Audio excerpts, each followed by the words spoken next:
We've got some difficult days ahead. But it really doesn't matter with me now because I've been to the mountaintop. And I don't mind.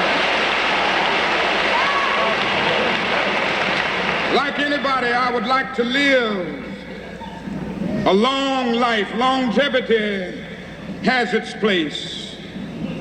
But I'm not concerned about that now. I just want to do God's will. And He's allowed me to go up to the mountain.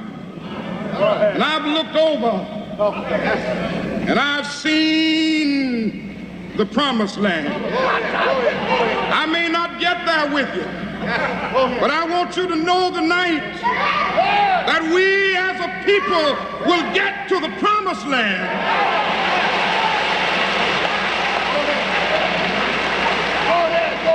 So I'm happy tonight. I'm not worried about anything. I'm not fearing any man. Mine eyes have seen the glory of the coming of the Lord.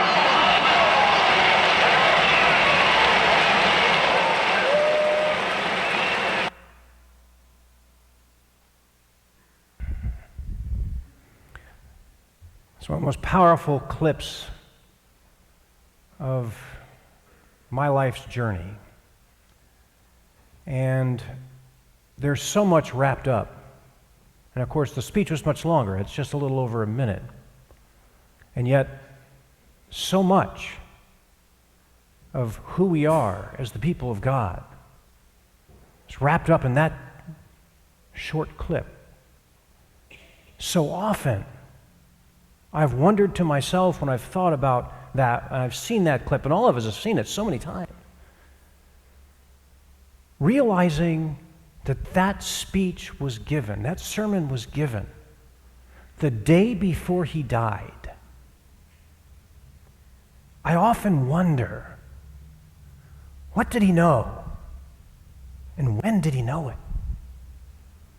How did he know? Think about that. When I was 16 years old, I woke up one morning. My dad was the minister in a small town in Kansas. And I woke up one morning and I had this terrible thought.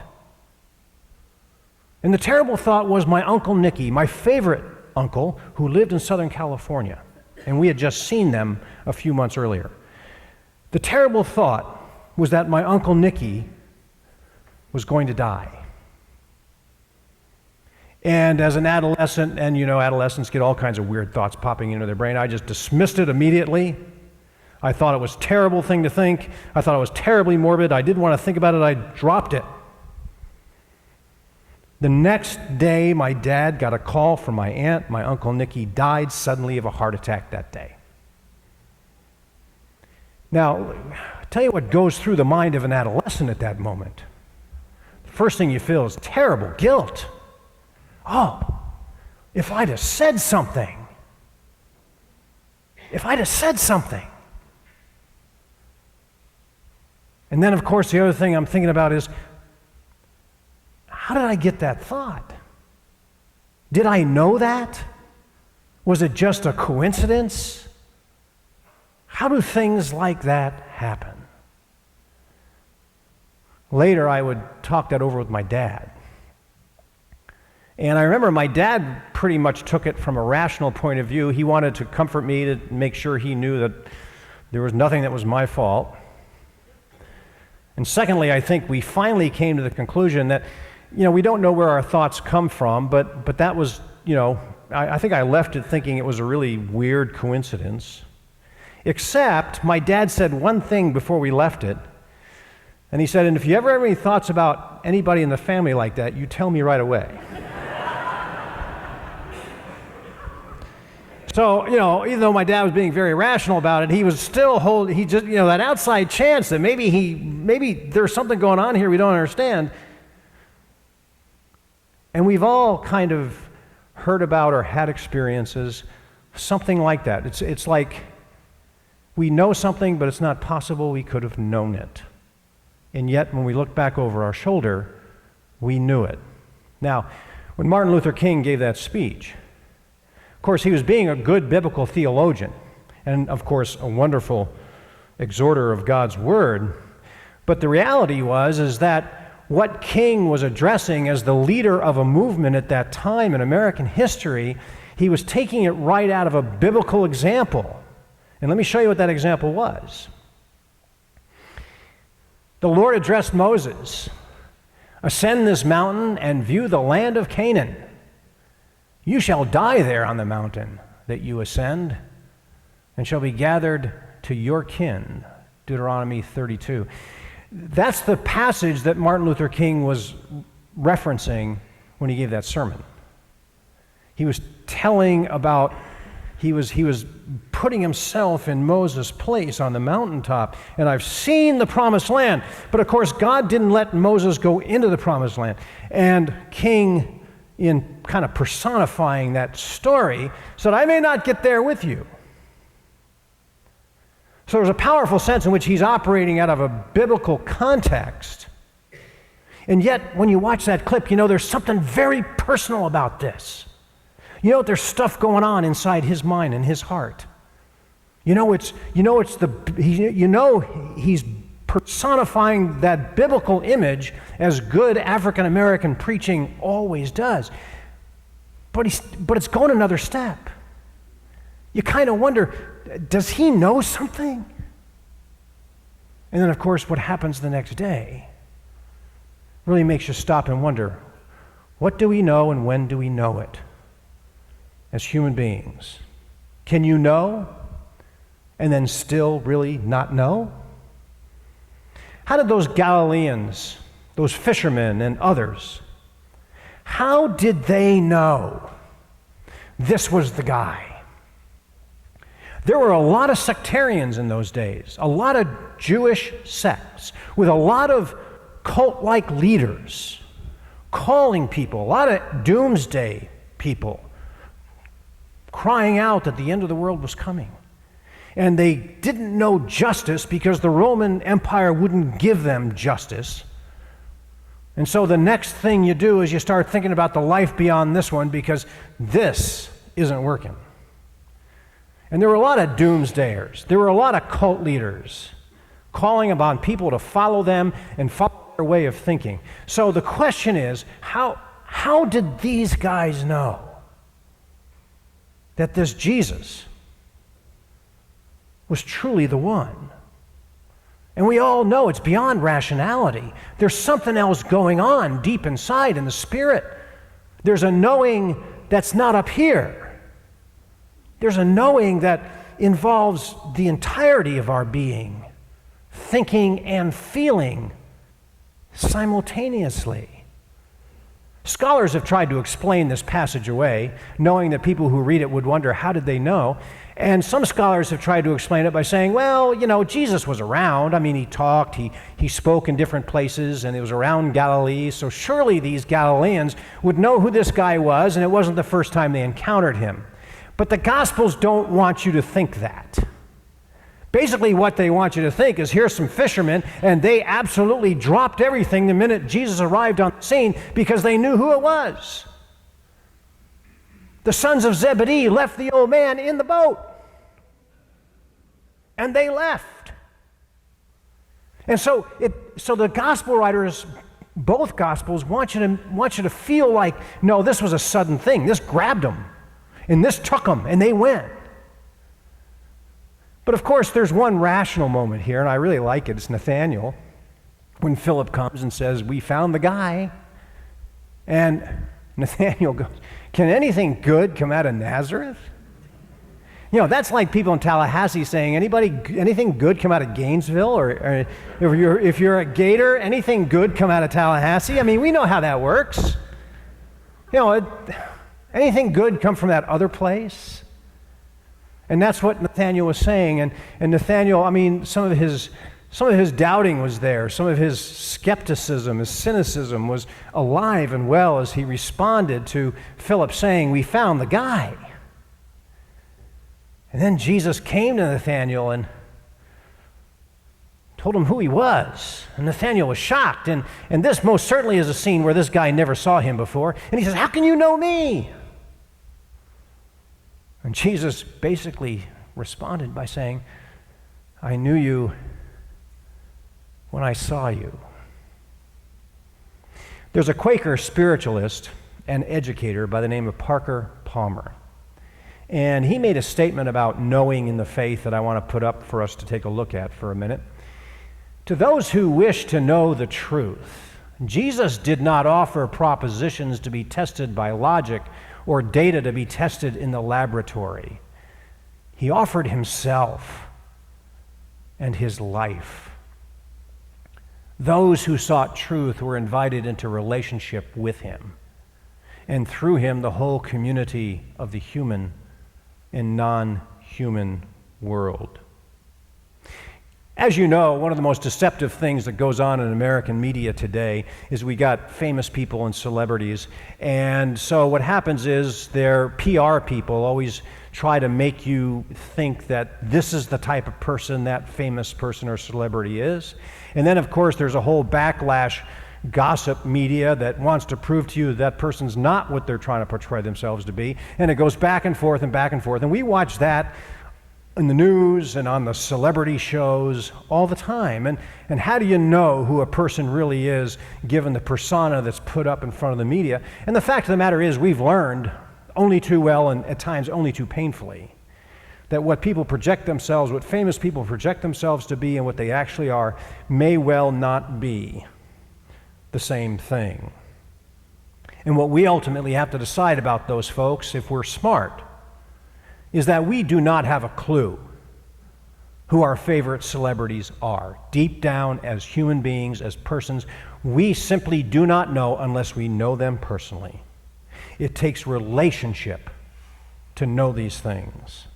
Relationship is the key into the heart and the soul of the other if it's genuine, true relationship. And this is what Parker Palmer is talking about in that quote. We know Jesus because Jesus has chosen to be in relationship with us. And it's in relationship that unfolds, that becomes known. And we are all different people. This is an eclectic group right here. Many different types from many different places. And so for Jesus to know you personally means Jesus knows all those things about you that's different from me or different from anybody else here. And because of who we are, wherever we came from, whatever our particular cultural upbringing was, whatever our belief systems and our values, the fact of the matter is we know Jesus from that perspective. And we bring us into that relationship, but Christ knows us better than we know ourselves. Christ knows, for instance, when our cultural upbringing and our views on things get in the way of who Jesus really is. Because just like there is a media persona given to all celebrities, there is a cultural persona given even to Jesus. And different peoples think of Jesus in different ways. But the way we begin to sort through that, the way we navigate, is to bring ourselves into the relationship. Everything that's good, everything that's not so good, and everything in between. Bring it all. That's why we're called to bring it to Christ, so that we may be in a relationship where we know Jesus knows us. He does know us, but we need to show that trust by making it known. And sometimes we don't show trust. I mean, my wife knows me very well, but I don't tell her things about myself because you know, you got your own stuff here. You don't want to always reveal it. But even if I don't, she knows it. Because she knows me that well. And vice versa. Because that's what relationship is about. We're human beings. We do guard treasures inside. We don't let some stuff out.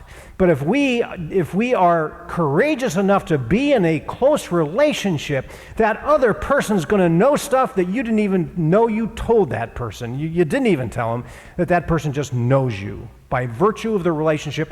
And that's not rational head stuff. That's feeling stuff. I remember the night my daughter was a senior in high school, and she came home, and we were already in bed, and she made it home by curfew. And she walked in the front door of our house, and we were still both awake, and Ruth said, "Glad you're home, Tina, good night." And all Tina said was, "Good night," and she went back to her bed, and we're laying there in the bed, and Ruth says, "There's something wrong."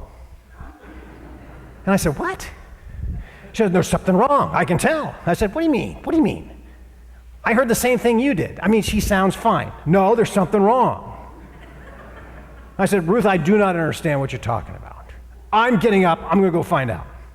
And she went to my daughter's room, and there was something wrong.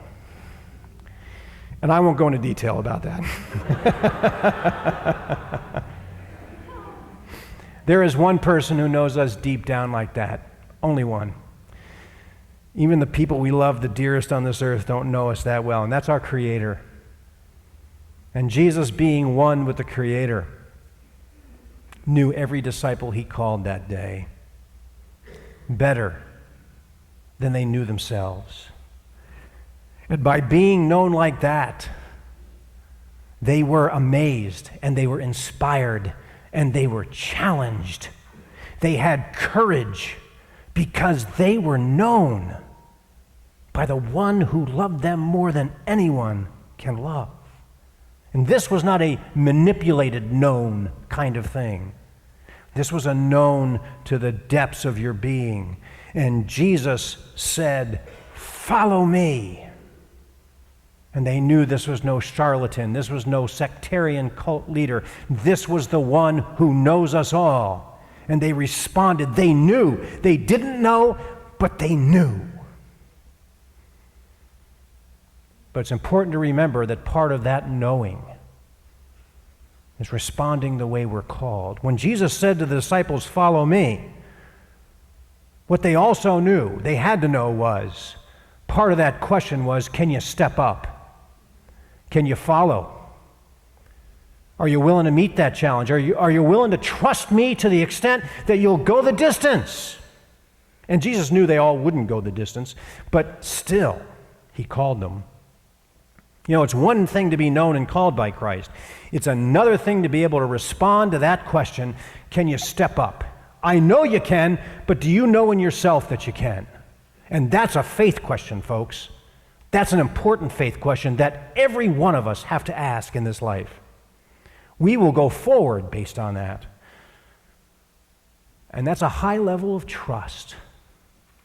To say, yes, Jesus, I'm going to follow you wherever you go, no matter what my struggles inside are, no matter what my fears are, no matter whether I know where I'm going or not, I'm going to follow you.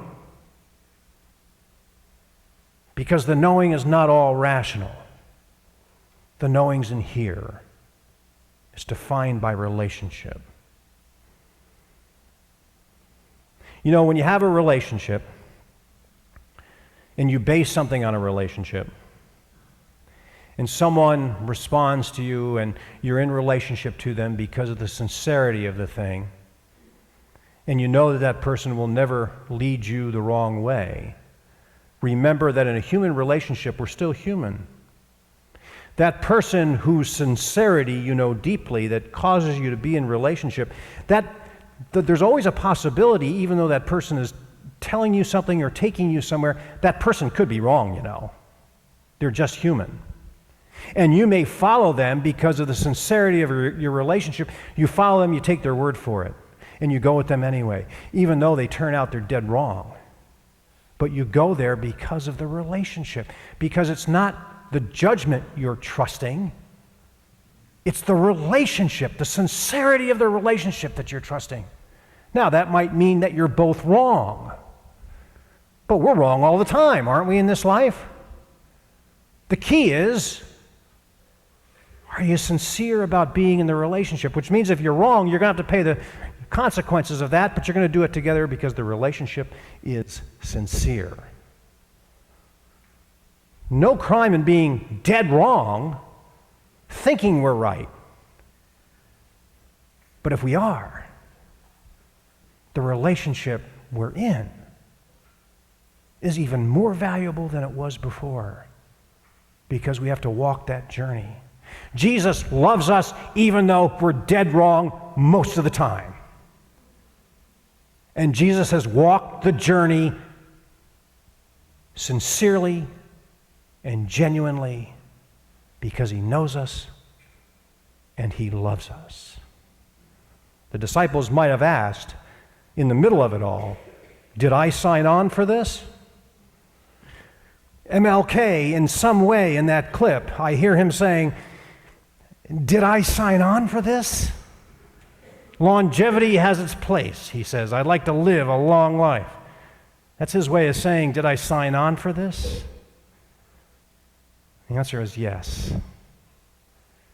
To be a child of God, to be in relationship, trusting relationship, means we sign on and we go, even though we don't know, because we trust. God does. Amen.